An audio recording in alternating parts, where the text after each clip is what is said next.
You can hear her.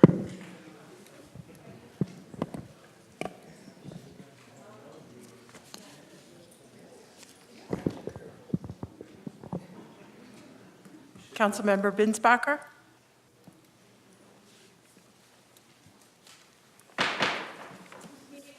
To order. Clerk will please call the roll.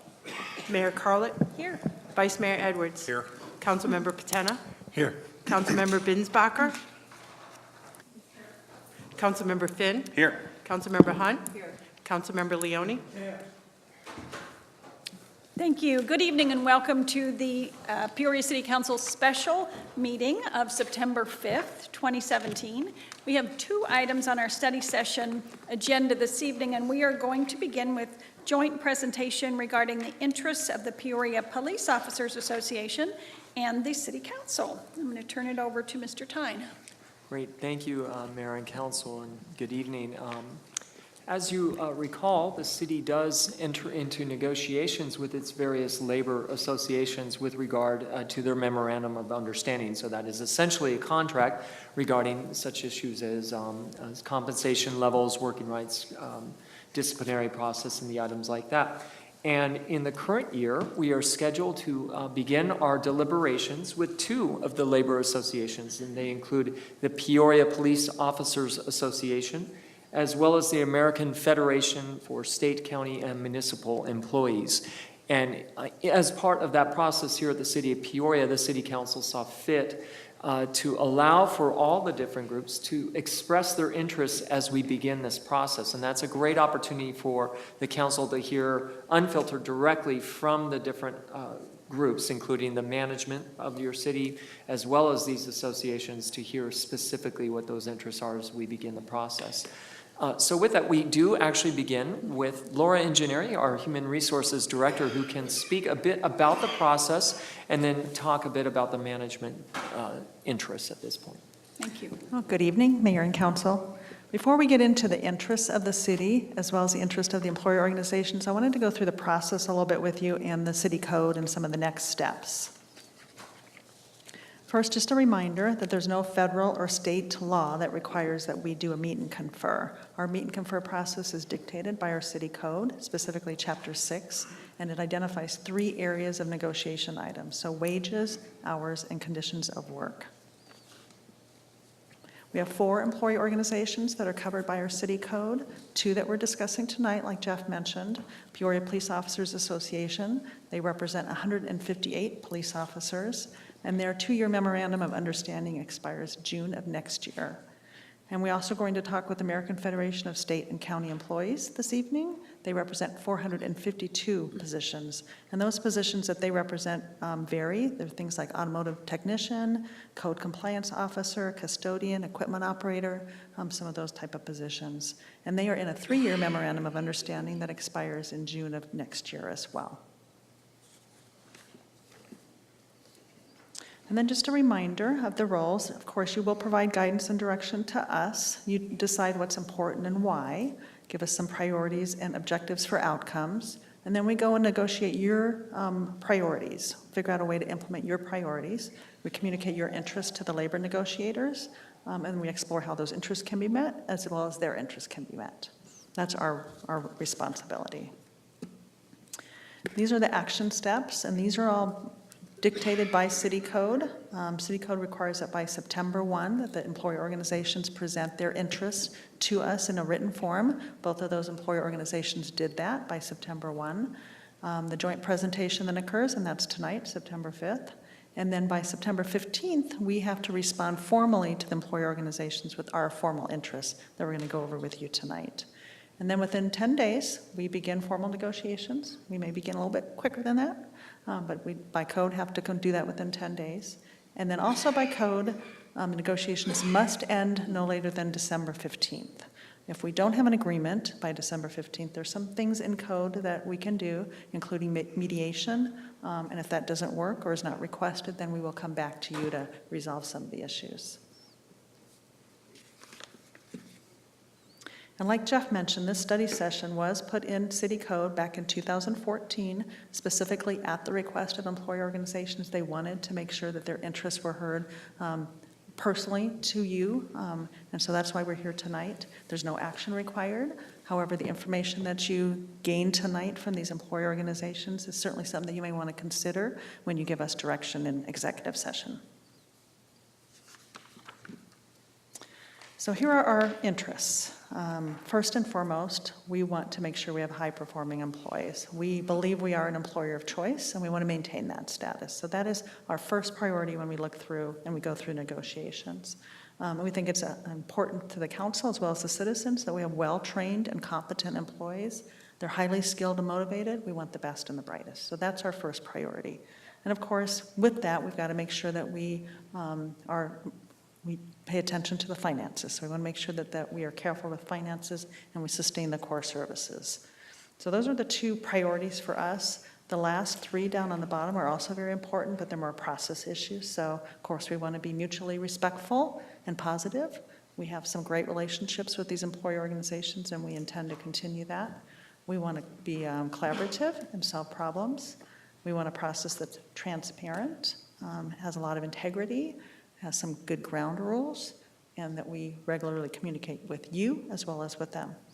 And then we want an MOU that's multi-year. We prefer not to do a yearly MOU, and we want those decisions that's in the MOU based on good data relating to compensation. We want some good language so that when we're in the middle of this MOU, we remember exactly what was said and it's clear in the MOU, and the roles and responsibilities are very clear. So those are our council interests, our city interests. Next, we'd like to hear from the employee organizations, and we're going to start with PPOA. So I'd like to ask Officer James Cousins and Officer Mitch Fuller to join us to present PPOA's interests, as well as Cam Levin.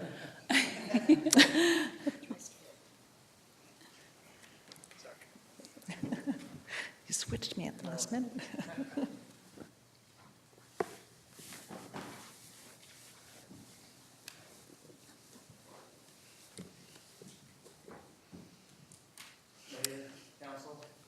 City officials and citizens, I want to thank you for the opportunity to address the council and speak on for and behalf of the 140-plus members of the Peoria Police Officers Association. We haven't hit the 158 yet, but we're hopeful. Since we were established in 1987, we had our first agreement in 1988 with the city. And the PPOA has always and will always continue to give the public and citizens of Peoria the best police service available. The PPOA, with cooperation of the City of Peoria officials, has always and will always strive to have great city services, equipment, and accessibility for those that live, work, visit, and play in our great city of Peoria. Myself and the PPOAE board have set up an excellent group of officers to participate in the negotiation process this year. I myself have participated in several negotiations in the past, and I'm excited and optimistic for a great result and cooperative agreement with the great city of Peoria. I would like to introduce our negotiation team at this time. First, our lead negotiator will be Jim Cousins. Our other team members will be Mitch Fuller. We also have Norm Bacon and Andrew Fantasia. We had one on there, our senior representative, Dave Adams, who's just announced his retirement after 23 years with the City of Peoria. So we'll be missing him, but we thank him for his service. So I'm going to pass the time over to Jim Cousins. Good evening, Mayor. Good evening, Council. I want to start off with our goals and objectives for the PPOA's interests. We want to retain and we want to recruit the highest qualified officers. We also want to have the officers to be able to maintain their quality of life. And last, we want to provide an unparalleled level of customer service to the citizens of Peoria. We have issues we've submitted to the city clerk's office. For saving time tonight, we'll discuss those with the HR personnel during negotiations. But the main topic we want to cover tonight is the epidemic across America, and also in the city of Peoria is no different from this epidemic. We are losing officers at an alarming rate. In the last 3.5 years, the last numbers we have is as of April of 2017, we have lost a total of 62 officers in the city of Peoria. 2 of those officers actually reached full-time retirement. So when we talk about full-time retirement, is officers who came here with the plan, I'm going to do 20 years, 25 years, and then fulfill their drop obligation. Their drop obligation is a 5-year thing. Those officers are not, only 2 of them made it all the way through. A lot of other people are leaving. They're leaving for other reasons, for going to other agencies. They're also, some of them are just leaving law enforcement in general. And then last is people right now, to sustain their standard of living, which we'll talk about in a second, they are retiring early and seeking a second employment. So that way they have retirement plus a second employment so they can maintain their standard of living, which we'll get to that in just one second. This impact we have is affecting the city of Peoria in a lot of different ways. First of all, the training cost. For a new officer, projected analysis for hiring a new officer is about $100,000. That's for recruiting and training them through. It also takes almost a year to get that officer out onto the road. So when you look at the 62 officers gone, that would be $6.2 million that the city's incurring to sustain and to maintain those spots. This doesn't account for laterals. If laterals do come in, it's going to be a little bit cheaper on here, but this is just saying if you have a brand new officer, it's going to take that much money. There's publications that were sent out from our training department talking about this and how it's $100,000 in a year time. So there's studies to show that this is just numbers that we're making up. Secondly, you're going to have a higher response time. As you have new officers are going to be beneficial and good eventually. When you're losing the veterans that we have out here, they don't know the city roadways. So it takes them longer to get to calls. Also, they aren't readily accessible, which we'll talk about in a second with the lack of patrol time. The officers who are brand new, it usually takes 4 to 7 years for an officer to actually feel competent in their job, to actually feel like when I go to a door, I know exactly what I'm going to do when I get there or how to handle it.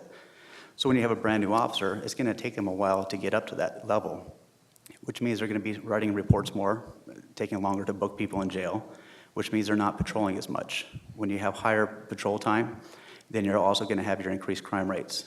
Because they're not out there patrolling the streets or writing paper, booking people in jail, taking longer times, your crime rates will go up. So again, higher response times, your increased crime rates, and then the last is overtime cost. It takes them, again, longer time to process everything that people, after knowing the time there, will do, so it's going to cause more overtime for that. A good analogy would be if you have a electrician come to your house. If you have an electrician with 15 years on, they come to your house, they're probably going to get done pretty quick. And they might actually see something else that you didn't know that was a problem and solve that problem as well. So it might even save you more money, and it might save you some kind of electrical fire later on. Whereas if you have a brand new electrician coming right out of apprenticeship, they might miss it, they're going to take longer, and they're going to miss something else that could have saved your house from burning down or whatever else would be a problem with that. So our thing is we don't want to have just a uniform show up to the citizens of Peoria's doors. We want to have highly qualified and trained. And again, the new officers we're getting are good officers, but it's going to take them a while to get there. The issue that's causing a lot of the problems we're having right now is our pay. When we talk about the standard of living, my analogy for the standard of living is how you feel accustomed in your house as far as your mortgage payment, your electric bill, water, sewage, any of those stuff, that's your standard of living. As inflation goes across there, you're hoping that your money goes to the same level of the inflation. If it doesn't, then your standard of living is going to have to drop because you're not going to be able to maintain the same stuff you're at. And the graph we have up here shows in 2010 is our point on here where our top-out officers are paid with our standard of living. Since 2010 until 2017, using the usinflationcalculator.com, it shows that the inflation for America has gone up 13.1%. In that same time frame, a top-out officer, which is over 50% of our members, has received a 2% pay raise. We have had 2 different times of $850 one-time payments, which doesn't even calculate to 1%, and it's not sustainable. So when you look at sustainable pay, inflation's gone up 13.1%, we've only gone up 2%. So an officer, top-out officer, has lost 11.1% from their standard of living. Excuse me, can I ask you a question? Yes, ma'am. So this is 2% is topped out. Yes, ma'am. So these are people who have reached the highest point in their pay grade. Yes, ma'am. What about the rest of the police department?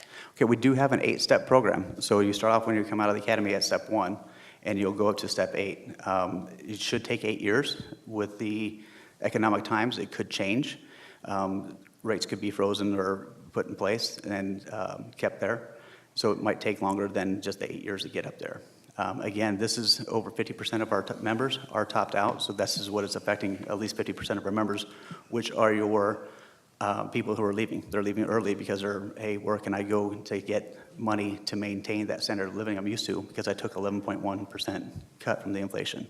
So just to clarify, the other 50% have not just received 2% increases? No, they would, if they receive their step increases, which we'd have to go through with the city and look at which ones received their steps and which not. We did have an economic downturn, 2008, which affected the whole city.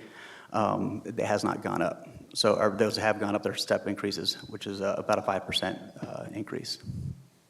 Okay. The same. 5% I'm each sorry. year? 5% each year? It's 5% when they get their steps, yes. Okay, thanks. Okay. Second thing is, the city has not received a COLA, the cost of living allowance raise, since the fiscal year of 2009, which was implemented July of 2008. So in that same 9-year timeframe, we used to have COLAs, which would offset the inflation. Without having the COLA raises for the last 9 years, it's up to the labor management groups to come up here and ask not only to negotiate a raise to maintain within the valley, but it's also to ask for a raise to maintain inflation. And obviously at 2%, we're not doing the best job for our members, so that's what we're asking for a little bit of help with that. Did that answer your question, Mayor? 50% of it. 50% of it, all right. So what we'd like to do is we'd like to have a raise through this contract. The city's looking at a multi-year contract. We want to just be able to maintain inflation and hopefully close that 11.1% gap for our topped-out members. The second thing this has done with not having the pay in here is these numbers were provided by the city that we have, we're number 11 right now in the valley, using the all organizations, and then using the standard deviation, we're number 9. We're last place right now in the valley. To me, it's disheartening. When I went to the academy 21 years ago, Peoria was like the beacon for the West Valley. People were going to El Mirage, Avondale, other places, and then coming to Peoria. When I was at my locker, people would ask how much you're getting paid, and it's not much in the difference of pay. You look into the numbers there, it's not that much difference. But when you're towards the top, when I was in the academy, we're number 3 or 4. They were envious. They wanted to come to Peoria. It's not that way anymore. People now are coming to Peoria, getting their certification, and then moving on to other places to get that extra pay. We've got to do something to try to stop that. In the spring, it's also affecting our recruitment. In the spring of 2017, these numbers were provided by our training department. Surprise had 500 applicants and 117 showed up to test. Glendale had 500 applicants. They would not give them numbers. I don't know how many people showed up, so I can't give that to you. And then we had 200 applicants and 61 people showed up. Now, the good news is there's allegedly 600 applicants for our fall testing coming up, which is exciting for all of us. The thing we have to be cautious about that is Surprise had 500 applicants and only 117 showed up. So if we have 600, are we going to have 117, or are we going to be able to have 550 people show up? Secondly, you have to ask is, these are hard numbers that actually occurred in the spring.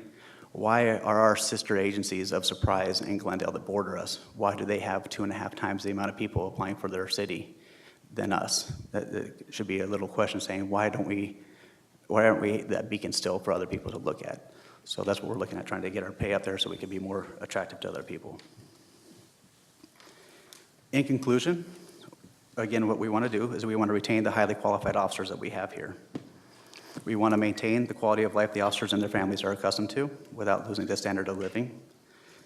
And we want to start bridging that gap of the inflation versus the officers' pay of rate. We want to start bridging that 11.1%. We're not asking for that whole gap right now. It's impossible to do.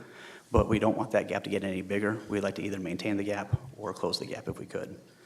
And we want Peoria Police Department to be the employer of choice within the valley. Any questions? Council, do we have any questions? Yes, Councilmember Patena. Thank you, Mayor. I noticed that since you mentioned since 2014, you gave the numbers, you lost 62 officers. Out of those 62 officers, how many were replaced? I believe we are replacing at the same rate we're losing, but you're replacing them with the newer officers. But I mean, of the 62, what was the number that were replaced? 5, 10, 20? Oh, no, I believe we replaced almost all 62 Oh, okay. up to that point right now. I All think right. we have gotten them. They're in some of them are still in the training process, Okay. or in the academy, or still in the hiring process. We're pretty close to being filled in there. But again, you got to look at the budget of those 62 officers getting replaced is going to be close to, if they were all brand new, would be $6.2 million of, to me, unneeded cost that needs to be spent, because we could keep the ones we have. Okay, thank you. Any other questions? Okay, well, thank you. We really appreciate knowing what is important to you and getting all of your presentations and looking at you straight in the face while we Thank you. start this, so we appreciate that. Thanks It's a a lot. pleasure to have you guys here. Thank you very much for your time. Thank you. Next, I'd like to ask Walter Crenshaw and Eric McMorrow to join us so they can present AFSCME's interests. Right, so this is the second half of our study session agenda, joint presentation regarding the interests of the American Federation of State, County, and Municipal Employees, also known as AFSCME, Local 3282, and the City Council. Good evening, Mayor and Council. Good evening. It's an honor to be here again in your presence to go through this process one more time. I won't be as nervous this time. This is my second go-around. And also, I have support with me. I have my Vice President, Eric McMorrow, as you can see up on the screen. I'm going to go to the next screen. AFSCME represents a total number of the largest group here in the city of Peoria. We represent 125 job classifications. Current job classifications that we represent are custodial, chemists, engineering inspectors. We represent a large range of individuals as far as a working class force here at the city of Peoria. We believe our goals are consistent and in line with council's strategic plan and being the employer of choice. I say that because I've attended all your mayor's retreats, and I found an interest in what your plans and your directive was for us as a city. And I support those plans and directives that you have for us. Our focus is being the employer of choice. How do we do that? With your goals that you set forth and your retreat by retention, re-engagement, and recruitment. Our proposals are simple, based upon the plans you set before us. Our wages are market competitive, total compensation, a supplemental health savings plan, as far as an RHS retirement plan, and contract updates, so we can clarify our communications with the city and staff.